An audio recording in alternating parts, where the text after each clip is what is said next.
I know. How refreshing, huh? I'm a real dead God. And when you worship my real dead God self, you get the real answer straight from God.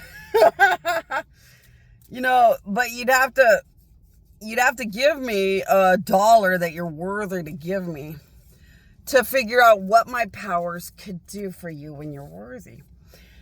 Or you need to go into my car and sit for a ride and see what my powers bring you if you're worthy. If you sit in the car, you don't get a massive reward because it doesn't bring me anything. So the reality of selfishness, or when the world became selfish, part of my statue, my shrine, my sacred realities is that when you cater to my selfishness, I cater to yours. It's a law and rule of the gods that if you want to be selfish, you must cater to God first in selfishness. So kind of like you give the best of what you are to God because you want the best of God to be given to you, right? It's still a selfish concept, but the gods don't call it selfish. The gods call it, when you want everything, you give me an offering that makes me very proud. When you want everything, you give me as a God an offering that makes me feel like such an honored God. When you want everything and you want to be put first, you give me the offering that makes me feel as a God that I was put first. But still, I think it's all selfishness. When you want everything, you're going to give me everything because you want everything. I don't know anybody who gave Jesus everything because they didn't want everything. And don't get it twisted. Children of God, once again, I've said this before, but children of God are very generous because they expect God to give them very generous things. So don't look at a child of God and think they're overly generous because they're out of their mind or stupid or something. And don't think the children of God just give and give and give. They don't. Children of God never just give and give and give and give without expecting God to give them very big, spoiled, selfish things.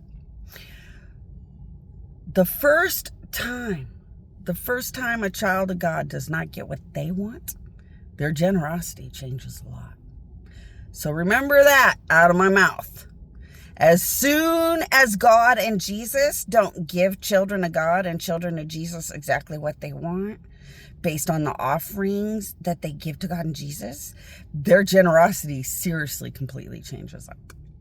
So a lot of people put their money into a preacher. Well, then you just get the reward of that preacher's spirituality. Children of God, children of Jesus, tend to put their money right into God and Jesus avenues. So whatever God and Jesus tell children of God to do, they do. But as soon as God and Jesus do not give them the paybacks and paybacks and paybacks they want, they don't do it because they're not going to get anything out of it. So don't sit around and watch the generosity of the family of God and think it's some kind of weird generosity. It's not. It's children of God do what God wants because they get what they want.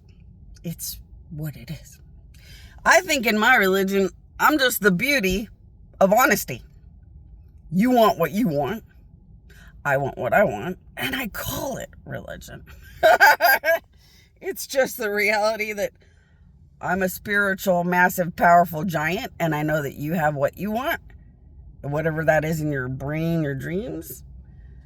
And I want what I want. And we'll just call that religion, I guess. But until you sit in the car and you're worthy, you'll never understand what the hell I'm talking about.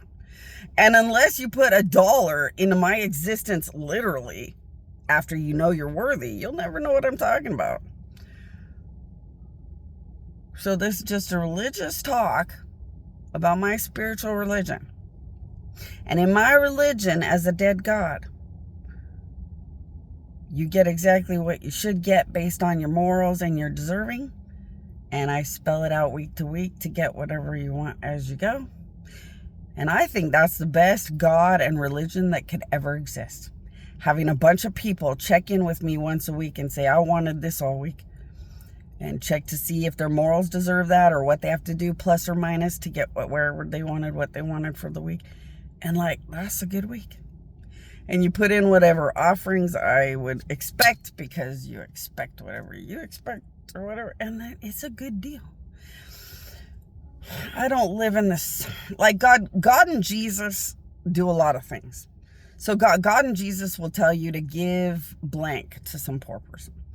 And then God and Jesus will tell you to walk by faith, which means just do what they say and expect some good thing is going to be understood by the end of it.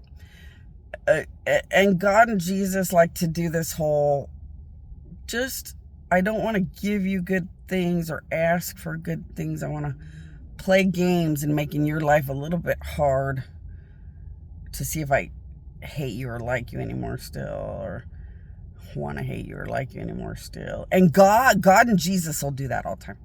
God and Jesus will make your life a little yuck to see if you'll take it out on them.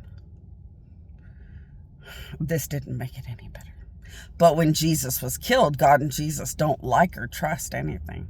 So God and Jesus will put you through like some shitty shit to make sure you're still gonna not treat God bad. Because if you're gonna treat God bad when you're going through shitty shit, they'll fucking cut you off and hate you. The right answer is that when God and Jesus are treating you shitty, you're supposed to say, God, Jesus, I'm being treated shitty. Is it my morals? Is it a test? What the fuck? Break it down. That's love. That's trust. That's a person that God and Jesus can work with. They don't want to find a shitty fucking loser that says, I'm going to start beating my kids if you're not the God that fucking spoils my sickening fat ass. They get tired and sick of that shit. So they always want to make sure you're not greedy, selfish, fat, fuck, gross crap that'll easily treat them like shit if you're having a bad day or something. Like, they hate those kind of fucking people. So they'll put you through shit.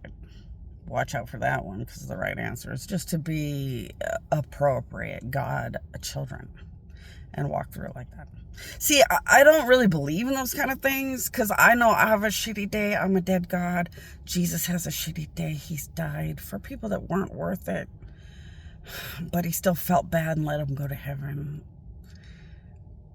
That's a hard one too.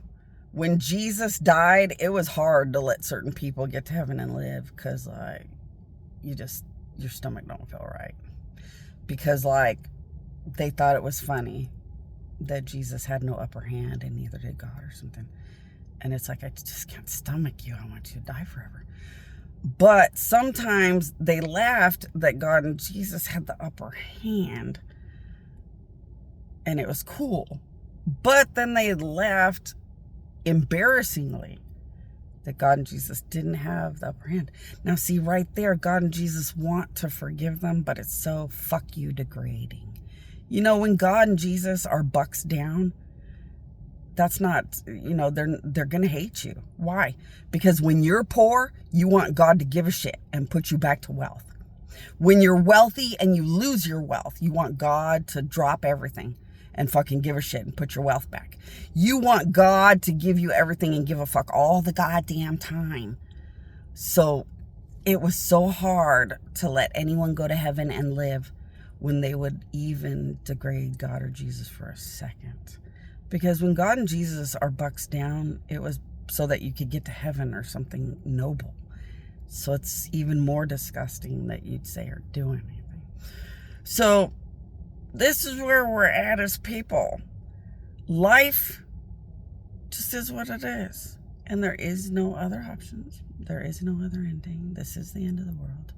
So all I can tell you guys is, if you're worthy and you sit in the car, pay attention. My queen, my queen, my queen, find out all about everything before you get in the car. Sit in the car, absorb, paying attention the whole time. When you get out of the car, my queen, my queen, my queen, have gods or angels walk you through exactly what's going to happen because you sat in the car and you were worthy. Then you'll understand that I am the biggest thing out there.